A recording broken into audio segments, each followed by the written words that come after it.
Olá pessoal, tudo bem?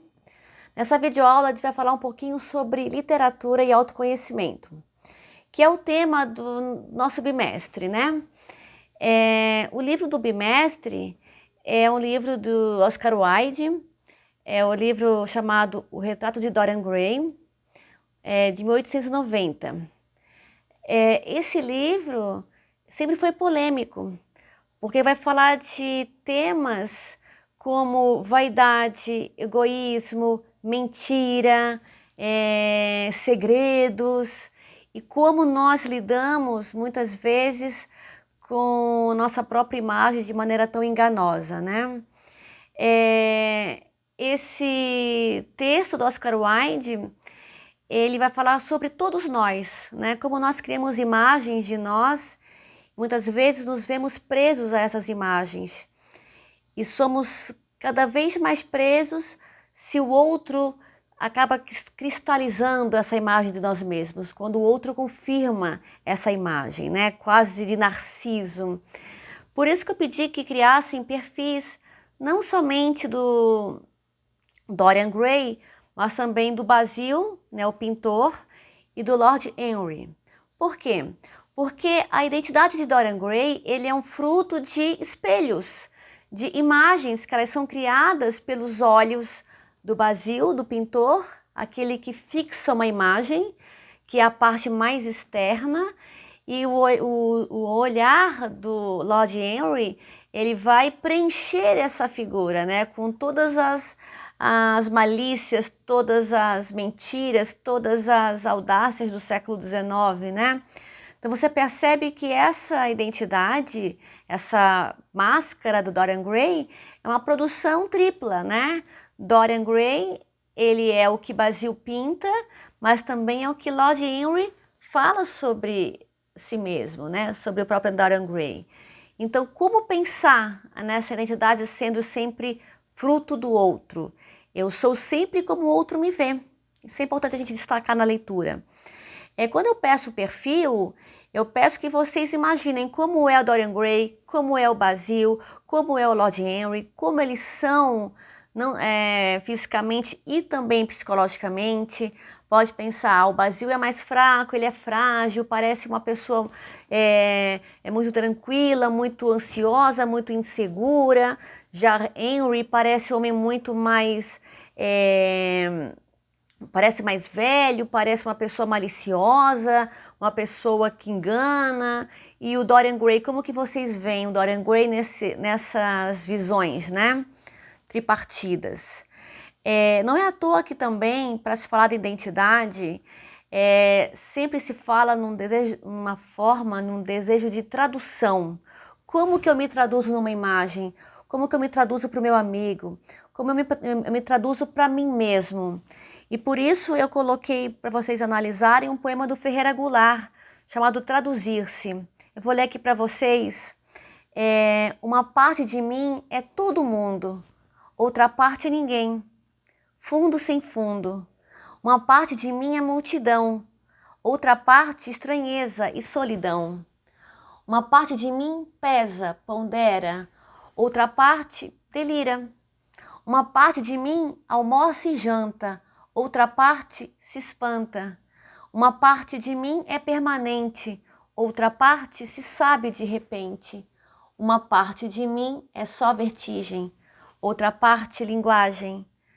Traduzir-se uma parte na outra parte, que é uma questão de vida ou morte, será arte?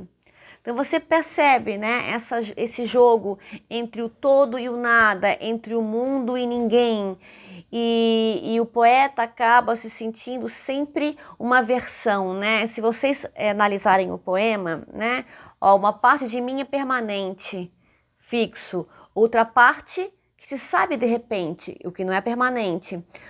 Uma parte de mim é todo mundo, geral. Outra parte é ninguém, né? É o oposto, como se o ser humano fosse um jogo de antíteses, de contrários, né? Por isso que parece, segundo o poema, que todo desejo de autodefinição já é arte. Por quê?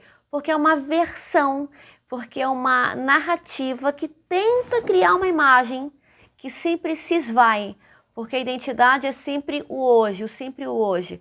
Por mais que tentamos fixar no único quadro, ou numa única definição, ou no RG, sempre alguma coisa se esvai, seja o fundo sem fundo, ó, a solidão, é uma parte que se espanta, uma parte que se sabe permanente, uma parte que é linguagem, uma parte que é só arte.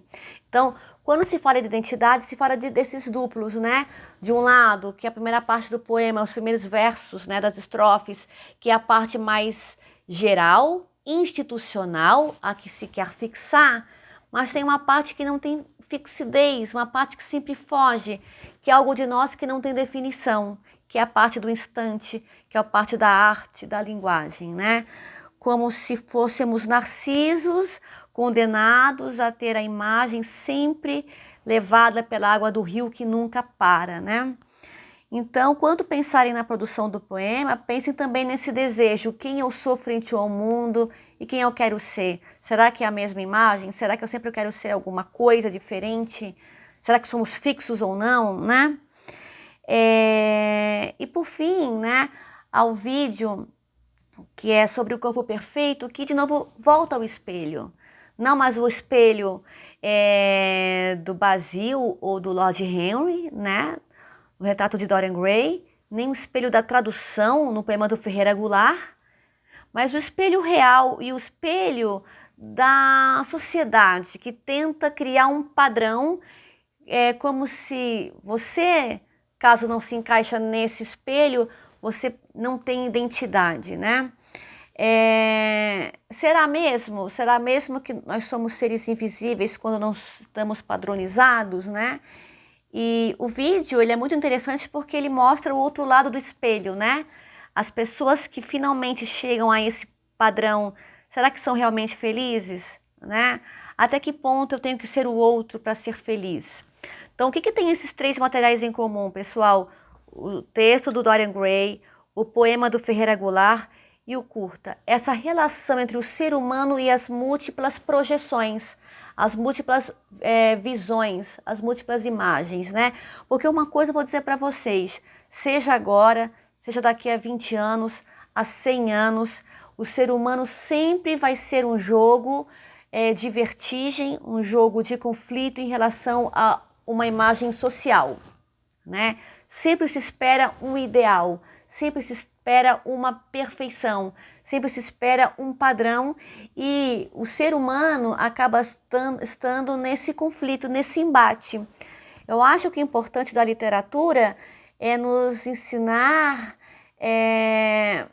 que, na verdade, o grande literário, o grande poético, não é aceitar os padrões, mas enfrentá-los, né? Seja com poema, seja com vídeo, seja com atitude.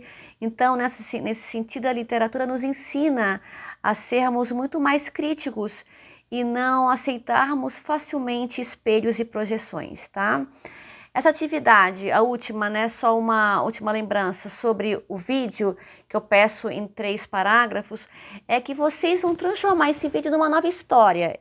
Eu não quero um resuminho, eu quero que vocês escrevam como se fosse a personagem, ou se fosse o narrador onisciente, mas contassem a história como se fosse a primeira vez.